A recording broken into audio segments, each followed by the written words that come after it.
All right, Shalom. I want to give all the praise, honor, and glory to Yahweh Bahasham, Yahweh Shai Bahasham, Rakah Kodash. Double honors to the apostles and elders of Great Millstone who taught me this truth, and double salutations to all you Akim out there laboring, the house of David, the elect, that's pushing this word with all truth, righteousness, and sincerity. Shalom to you brothers, and shalom to the elect. I'm back with another quick lesson through the Holy Spirit, the Rakah Kodash. This is the book of Ezekiel chapter 7 and verse 5, and it reads, Thus saith the Lord power, Yahweh Shemel Shai, an evil and only evil, behold, is come. An end is come, the end is come, it watcheth for thee, behold, it is come. Verse 7, The morning is come unto thee, O thou that dwellest in the land. The time is come, the day of trouble is near, and not the sounding again of the mountains. The end is near, right? Why, quote unquote, average Americans are preparing for society's collapse, right? There's a lot of videos, especially dealing with these Edomites, that are preparing for the complete collapse of America's society, all right, which we're going to come back to this article here. But this is from naturalnews.com. The headline, it reads, it says, got clean water, cash, fuel, guns, and ammo. Here are the 20 top necessities that are hard to find during natural disasters, right? So there's a lot of people preparing for basically the end of this world. Okay, the end of Babylon the Great, which is America. People are preparing for America's societal collapse, right? This is 2 Ezra 9 in verse 5. It says, For like all that is made in the world have a beginning and an end, and the end is manifest. All right, people clearly see that now, especially the way things are going on in the earth. All right, this Trump administration, the tariffs, all right, the beginnings of war, all right, the civil unrest, all right, the distrust within the government, all of that. All right, the end is clearly has been made manifest.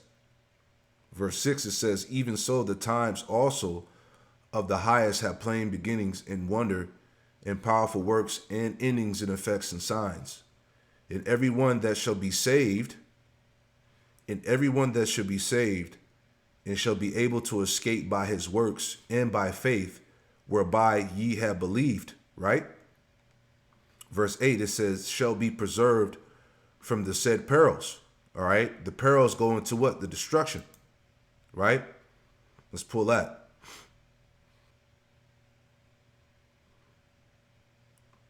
This is the definition of perils. It says imminent danger, exposure to the risk of harm or loss, something that endangers or involves risk.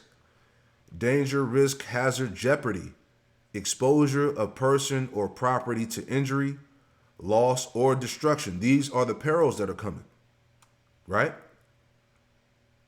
Verse 9, 2 Ezra 9 and 9, it says, Then shall they be in pitiful case, which now have abused my ways, and they that have cast them away despitefully shall dwell in torments. And this is what's going to happen to 2/3. Those that have refused the hand of the Lord, that refuse to repent and to come back to their power. Those are the ones that's going to be in pitiful case, right? So let's get into the video here. I don't really care what the trigger event is. It could be a pandemic, could be the grid goes down, an asteroid could hit. This is a doomsday prepper showing me one of his secret locations made to survive society's collapse. I don't care if Mother Teresa is out there with free orphans. We will not give food to anyone. Prepping began in the 1950s, driven by fears of nuclear collapse, leading many Americans to build fallout shelters. And it's evolved over time, but since 2017, the number number of preppers has doubled due to growing tensions in politics, economy, and environment. So I wanted to spend the day with the mastermind behind the survival community to understand, are preppers just radical, far-right conspiracy theorists? Is America and society headed for collapse, or is it just fear-mongering? The biggest threat, it's artificial intelligence. This technology is going to kill most of mankind and might destroy the planet. And if society collapses, how afraid should we be? All I knew going in was the show Doomsday Preppers, and so that's honestly what I was expecting. First rule of prepping, by the way, is don't tell anyone you're a prepper. Our location is confidential. It's kind of like Fight Club in a way. It's exactly. Yeah. It's exactly that way. So you're saying this is like the tallest log watchtower, you said? Tallest log building, period, in the world. In the world? Do you want to strap up now? Yeah, let's do it. Strap me up. So is this like rule number one is to always be strapped here? Well, in a collapse, it absolutely is. If there's a marauder group, they're not just going to come blundering in and attack you. They're going to look at you. They're going to send out observers. They're going to spy on you. We want them to decide, no way in hell do we want to attack these guys. So he showed me around the tower from the rooms to how it was built, and now brought me up to the top to see how they can see threats from miles away. This deck is plastic lumber. It'll flex. Don't feel like you're going to fall. So how many acres is We have this? 26 acres. 26. Here. Yeah. RV area. There's see a giant tank there. That's a 1,000-gallon propane tank. You don't normally see them that big, and that puppy is always topped off because that's our propane generator. Marauder group could come through here, so we got a guard station over there pointing at that. So as you'll see later on, from their weapons to their food, it was clearly well thought out. But I was still curious, because what were they exactly prepping for? Wow, you went to Harvard. Yeah, Harvard. I saw your video Oh, on my. Harvard. I'm an analyst. I was in the intelligence field as in the Air Force. So- And so I've studied threats, and that's why I'm a prepper. No one can study CRISPR and biotechnology or artificial intelligence and come to any conclusion except that this technology is going to kill most of mankind and might destroy the planet. It will eventually. It's inevitable. So what do you think is the most likely outcome? We call it a trigger event. I don't really care what the trigger event is. It could be a pandemic, could be the grid goes down, an asteroid could hit, throw up, block out the clouds. And the biggest threat, it's artificial intelligence. The threat of artificial intelligence is not bad computers and bad robots. The threat of artificial intelligence is bad people. Well, what if you're some religious fanatic and think that or you're a biologist who thinks that there's too many people? I'm going to design a virus or design a nanotechnology disaster to kill off almost all the people, and now I've saved the planet. Interesting. Real quick, because first of all, again, the real prepping is the fear of the Lord, the fear of Yahweh Shem Yahushai. All right? This is Psalm 33, verse 16, and it reads, "There is no king saved by the multitude of an host. A mighty man is not delivered by much strength." You see? "A horse is a vain thing for safety, neither shall he deliver any by his great strength." So again, your survival is essentially determined by the mercy of Yahweh Shem Yahushai. Are you part of the ones that have been predestinated to survive these things that are going to come upon the earth?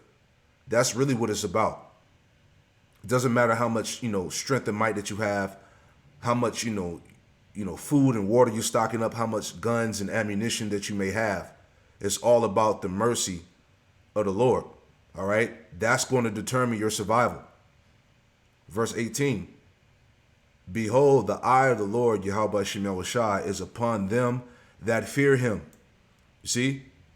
That's the true doomsday prepping, if you will. All right? The real prepping is the fear of Yahweh Shem Yahushai. "Behold, the eye of the Lord, Yahweh Shem Yahushai, is upon them that fear him, upon them that hope in his mercy." You see? And we hope in the Lord's mercy that we're, fitted to make it through these times of trouble, famine, sword, and death. As we know it pertaining to the scriptures, that the elect are going to be protected from these things. Psalm 33, verse 19, to deliver their soul from death and to keep them alive in famine. You see? This is what we're talking about. This all details the end of the world. But the Lord is going to preserve the elect from death and keep them alive in famine. Verse 20, it says, Our soul waited for the Lord, Yahweh Shem Yahushai. He is our help and our shield. All right, the Yahweh Shem Yahushai is going to be our help and shield, our protection. He's going to preserve us in this time of trouble. For our heart shall rejoice in him, because we have trusted in his holy name. And that's the key again, the name of Yahweh Yahushai. Okay, that's the key component to our survival, to our salvation. Let thy mercy, O Lord Yahweh Shem Yahushai, be upon us, according as we hope in thee. There you have it, right? This is Psalm 145. In verse 14, it says, The Lord Yahweh Shem Yahushai upholdeth all that fall, and raiseth up all those that be bowed down. The eyes of all wait upon thee, and thou givest them their meat in due season. Right. Thou openest thy hand, and satisfy the desire of every living thing. The Lord Yahweh Shem Yahushai is righteous in all his ways, and holy in all his works. The Lord Yahweh Shem Yahushai is nigh unto all them that call upon him. To all that call upon him in truth. You see that? So it's about those that call upon Yahweh Shem Yahushai in spirit and truth. Those are the spirits, the souls who the Lord is dealing with, man. Who he's going to be dealing with in that time. The elect, the remnant. He will fulfill the desire of them that fear him. Again, the fear of the Lord. He will fulfill the desire of them that fear him. Right. So he's going to make sure that the elect have the necessities, that they have sustainability, that they have food, water, and raiment and shelter. Right? He will fulfill the desire of them that fear him. He will also hear their cry and will save them. The Lord Yahweh Shem Yahushai preserveth all that love him. All right, that word preserveth meaning to be kept alive. The Lord Yahweh Shem Yahushai preserveth all them that love him, but all the wicked he will destroy. See, that's 2/3 in these Edomites and heathens. Right? Verse 21, My mouth shall speak the praise of the Lord Yahweh Shem Yahushai. Let all flesh bless his holy name forever and ever. The point. Let's go back.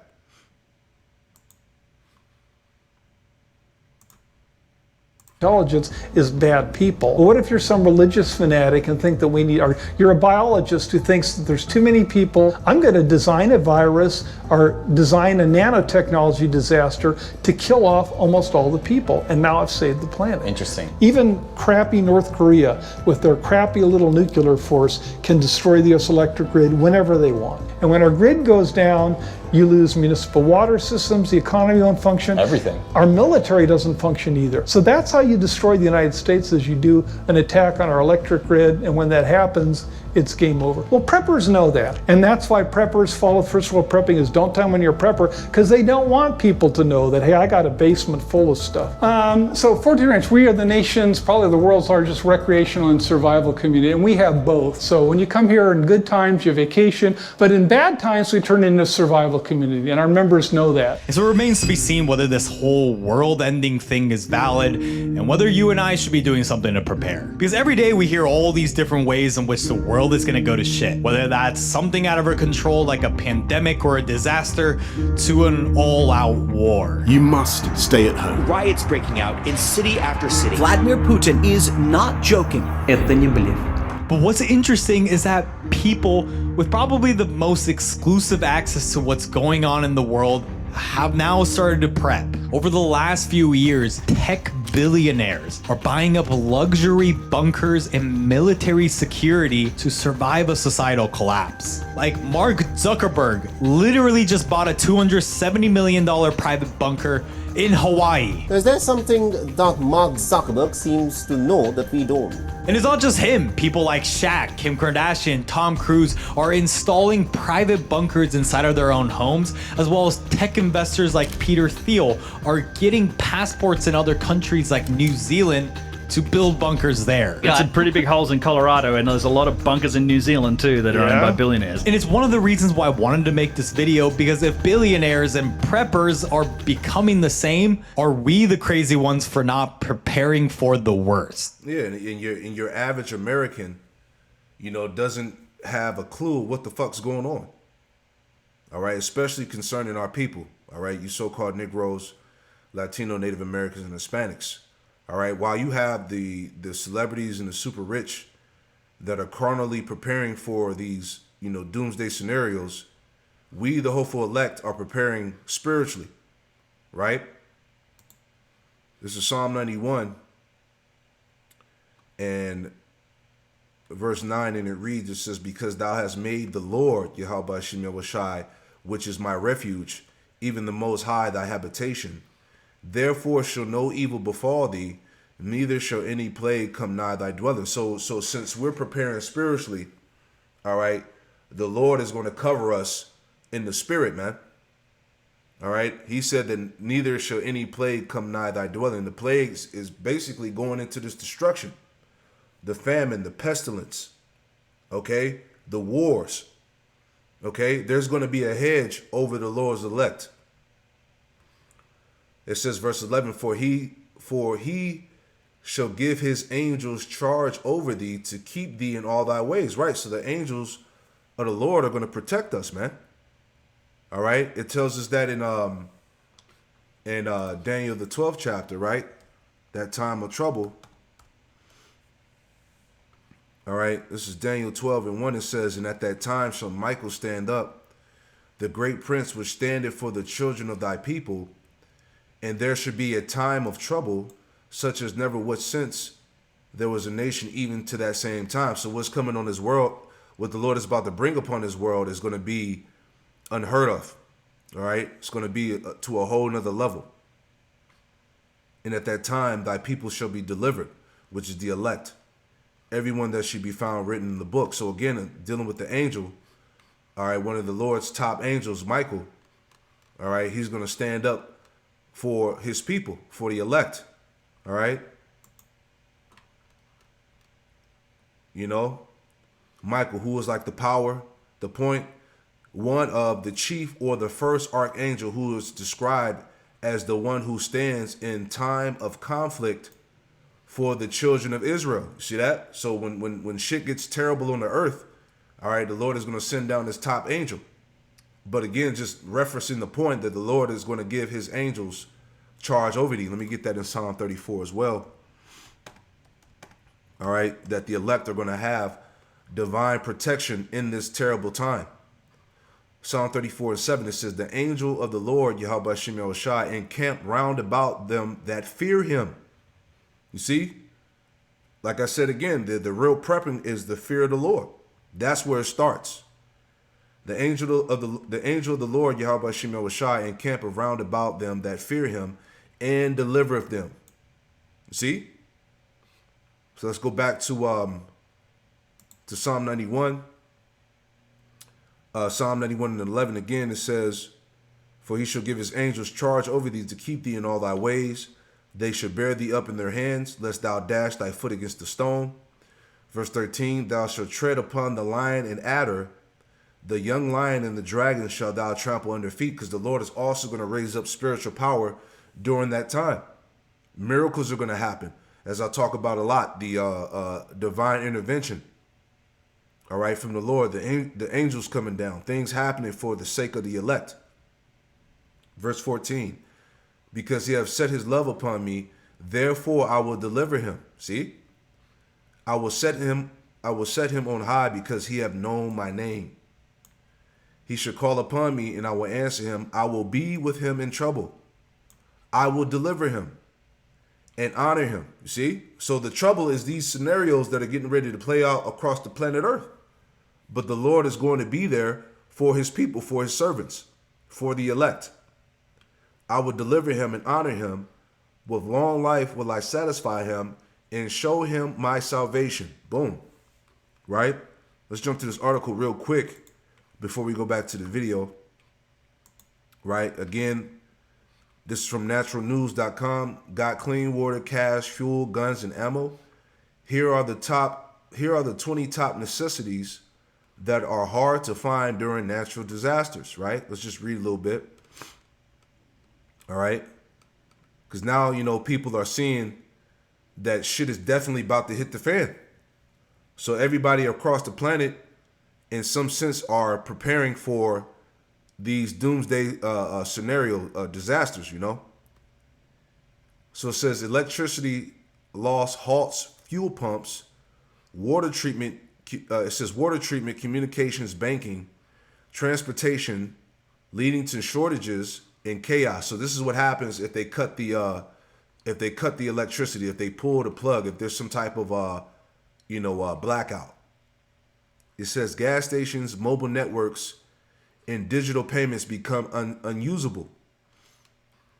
Food spoils without refrigeration, emergency services collapse, and essential supplies like fuel, batteries, and firearms become scarce. Short-term solutions, e.g.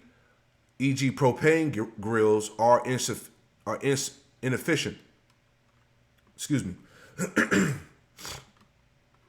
It says gardening, livestock, food preservation, and off-grid power, e.g. solar, are vital. Hygiene, durable clothing, and repair skills also grow critical in prolonged outages.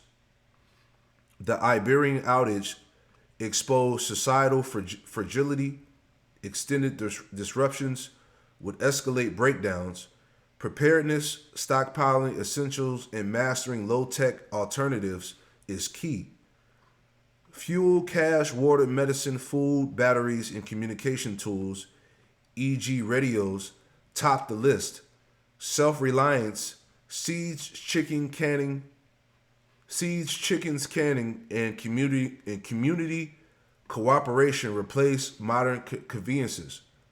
It says, and we'll read a little bit more. It says, modern society's dependence on electricity convenience leaves it vulnerable to collapse when power fails, as seen in recent blackouts across Spain, Portugal, and Andorra. Without electricity, critical systems, fuel pumps, water treatment, communications, banking, transportations grind to a halt, triggering shortages and chaos. And this is what's going to happen. All right, as we saw in Spain and Portugal the other day, these are all scenarios soon to come to America. All right, just the societal breakdown, the chaos, shortages, famines. All right, no working hospitals, no banking system, no money. All right, no grocery stores to shop. All right, everything that Esau has been showing in these doomsday shows, these movies that have came out. All right, which is going to result in what? In much death. It says gas stations can't operate, leaving vehicles stranded. Mobile networks crash under welfare check calls. Digital payments become useless, forcing reliance on cash or barter. Water treatment plants fail, and without refrigeration, food spoils rapidly. Emergency systems, including alarms and medical service, are crippled. Last paragraph. It says short-term solutions like propane grills waste fuel, while long-term outages expose deeper vulnerabilities. Dwindling food, medicine, and fuel supplies, firearms, and batteries become scarce, and desperation grows. Long-term survival hinges on self-sufficiency, gardening, raising livestock, preserving food, and generating off-grid power via solar systems. Hygiene, durable clothing, and repair skills also grow critical. All right? So the Lord is going to have to be there in the midst of this chaos and destruction. Again, there's going to have to be divine intervention to take place, right? I was just thinking about that 2 Ezra 15 real quick. All right, 2 Ezra 15. And And verse 15 or verse 14, it says, "Woe to the world and them that dwell therein, for the sword and the destruction draweth nigh, and one people shall stand up and fight against another, and swords in their hands. For there shall be sedition among men, and invading one another. They shall not regard their kings nor princes. In the course of their actions shall stand in their power. A man shall desire to go into a city and shall not be able. For because of their pride the city shall be troubled, and the houses shall be destroyed, and men shall be afraid." And that's what's going to happen in the midst of all the chaos. All right? In the disorder. When people are bugging out. All right? When they're panicking. Okay? When there's no laws. All right? It's going to be every man for himself. It's going to be a straight survival mode. A man shall have no pity upon his neighbor, but shall destroy their houses with the sword and spoil their goods because of the lack of bread and for great tribulation. There you have it. Because take a look at this for an example. I am preparing for a worldwide pandemic. This video of a pandemic prepper was filmed 12 years ago. And if you look at the comments, literally everyone is calling her a Karen, but now she's probably laughing her ass off in her bunker. So I wanted to confront him on what he knows that we don't and see exactly what and how they were preparing for. Because as the saying goes, are you crazy until you're not? So we'll get into it. And first, I've been wanting to tell you about this upcoming event in which you can compete for $1 million. All you have to do is download and play My Vegas Slots for a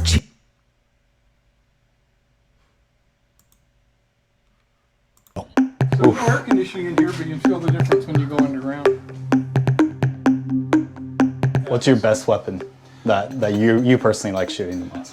It would probably be this. This is a long-range sniper. Oh, the sniper. I mean, for close in, I'll still take a 12-gauge shotgun. If it's close in, I'd rather have a 12-gauge pump. The AR is a great weapon, but this thing makes has a lot of power behind it. It's a lot harder to miss. So we've got, steel helmets for guards, the night vision equipment. So at night, if a deer is coming into our garden to eat, we obviously want to shoot that deer. We can't shoot with the rifle. That's going to scare members, wake them up, and they're going to, we'll have an injury potentially rushing to defend ourselves. That's why we got crossbows. So we can shoot the deer with that. This is our radiation detector. These are very important. We have 2 of these at every location because you can't afford to be without a radiation detector. But the main thing we stockpile are rice, wheat berries. It's basically wheat that you grind up into flour, pinto beans, and rice. Again, it's all about calories. So if you step in here, more. Wow. A lot more food storage. Well, there you go. There's toilet paper. That might be the currency of the future, I want to make it absolutely clear. We do not promise a year of toilet paper. I mean, if you saw COVID, that was a currency of... Vitamins. That's another important thing to stockpile is vitamins. And then we have a variety of food. So there's some fun stuff. You got to have a lot of salt. There is a little bit of coffee. We don't rely on electricity. We've got wood stoves, so you can run this on a wood stove all the time.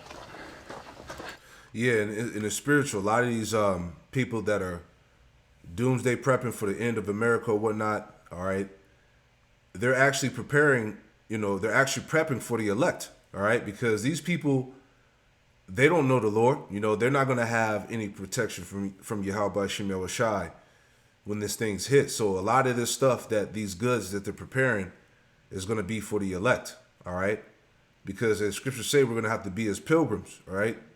We're going to have to move around, flee from city to city. So a lot of these people that are storing up these goods, they're going to end up dying, and it's all going to be reserved for the Lord's elect, right? This is Psalm 37. That's why this is spiritual, all right? Psalms 37 and 19. This is Psalms 37 and 19. It says, "They shall not be ashamed in the evil time," which we're going through here in this lesson. This is part of the evil time, the end of the world. They shall not be ashamed in the evil time, which is the elect. And in the days of famine, they should be satisfied, right? Because they're going to have food and shelter and water. All right? They're going to have, as we read in the article, the elect are going to have their necessities that they need to survive, right?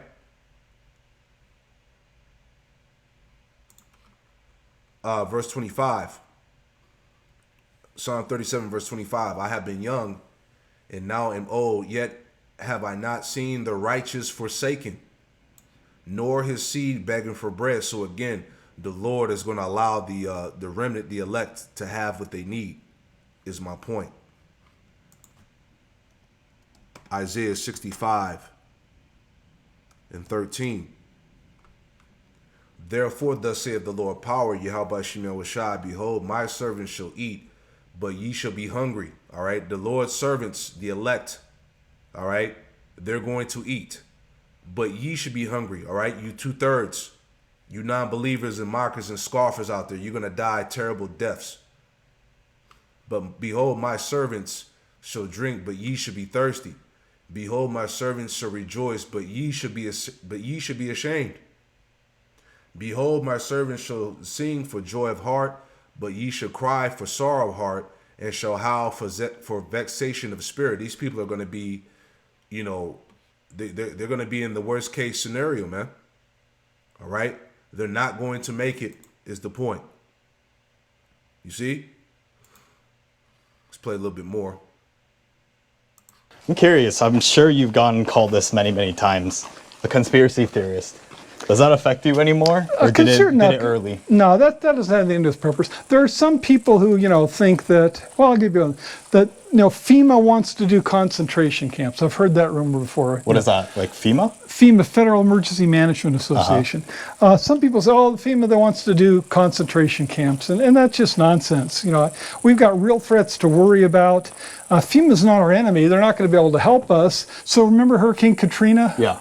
So Katrina, FEMA was in charge of the relief efforts there, and they did a pretty bad job. Do you realize that most U.S. states sent Guard troops to help in the Katrina recovery effort? It was just one little localized area. In a collapse, everyone's, and you know, when the grid goes down. And this Edomite don't know what he's talking about, because them damn military troops they sent down there was killing Jake in the time of Katrina. You know, they got witnesses that were reporting about that, man, and they said that it was an actual bomb that that blew up the what you call it, the levee, the levees or whatever, that allowed the floods to come in and whatnot.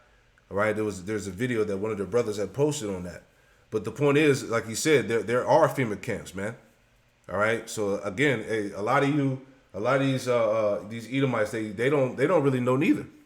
I mean, they have an idea of what's going to come, but they don't really have the full spectrum as we do in the spirit. All right, we understand through the spirit and power of Yahweh Shemel Shai that what the Lord is about to bring as far as judgment is never been seen. All right, this is going to be the most horrific time ever on the earth when these things hit. Right? Across the U.S., everyone's in trouble. And the other thing is, nowadays there's so much more interest in marauding, whether it's due to Walking Dead or what the reason. There's just so much more interest in marauding. Another example is flash mobs. I should have mentioned that earlier. Those things happen more and more. Well, it happens all the time in California, the Home Depot thing. Yeah. Where these mobs go in. Like the luxury stores too. Yeah, Nordstrom's, whatever it was, quite a few of them. There's so much more of that Americans are just getting more and more trained to maraud. And so there seems to be many ways that society could collapse, from the electrical grid to the political divide. But before we went to the shooting range, he wanted to show me how people were going to live in this survival community. So this is a luxury room here. A toilet right next to the bedroom? This is, yeah, it's a private room. This is their private toilet, their private sink. So this is an older couple, but this is their stuff. So most of our members will do this. We have food that we stockpile, but you know, they want more toilet paper, so they brought more toilet paper. They stockpile food, because a lot of our members are preppers before they join, so they've already got stuff. Is there like a common profile of people that are like your clients? Like, do they tend to lean left, right, have certain interests? They do tend to be libertarian. Libertarians understand that the government isn't going to be able to protect you in a collapse. Democrats tend to believe that the government will take care of you, and the Democratic Party wants people to believe that. They want a dependent population. They love welfare programs. They love social programs. Look at Bernie Sanders. He's a socialist. So if you believe the government's going to take care of you, why would you prepare? So do you guys always have like guns? Yeah, he's talking about you niggas, man. Right? And the lack of better words. Guns placed strategically anywhere. Again, every member has to have a weapon, and most people have a rifle and a pistol. Now, this is not normal. This is a really... Yeah, so you can watch the rest. I mean, you get it. All right. Let me grab these last scriptures here before we wrap this up. All right, this is Job 5. All right, because what we're touching on again is these survival scriptures, right? On how the Lord is going to preserve his elect from the trouble, the famine, and the sword and death. This is Job chapter 5, verse 19. It says, he shall deliver thee in 6 troubles, yea, and 7 there shall no evil touch thee. See? In famine he shall redeem thee from death, and in war from the power of the sword. Verse 21, thou shalt be hid from the scourge of the tongue, neither shalt thou be afraid of destruction when it cometh. All right, because the Lord's elect, remnant, are going to have that hedge of protection. Verse 22, at destruction and famine thou shalt laugh, neither shalt thou be afraid of the beasts of the earth, right? Because the Lord is even going to have the animals be with the Lord's men, you know, with the elect in that time. You know? Let me grab this too, right? So you get what's getting ready to come down the pipe. You see it. This is what these Edomites are preparing for. All right, this is Jeremiah 30 and 5. It says, for thus saith the Lord, Yahweh Shemel Washah, we have heard a voice of trembling, of fear, and not of peace. Ask ye now and see whether a man doeth travail of child. Wherefore do I see every man with his hands on his loins, as a woman in travail, and all faces are turned into paleness, showing you the severity of the times that are coming upon the earth. The point, verse 7, alas, for that day is great, so that none is Solakia. Let me read it again. Excuse me. Jeremiah 30 and 7, alas, for that day is great, so that none is like it. It is even in the time of Jacob's trouble, but he shall be saved out of it. All right, that he referring to the elect. All right, so bottom line, okay, the elect are going to survive these times to come. As I said, you know, your survival is ultimately determined by the mercy of Yahweh Shemel Washai. Shalom to the next one. Shalom.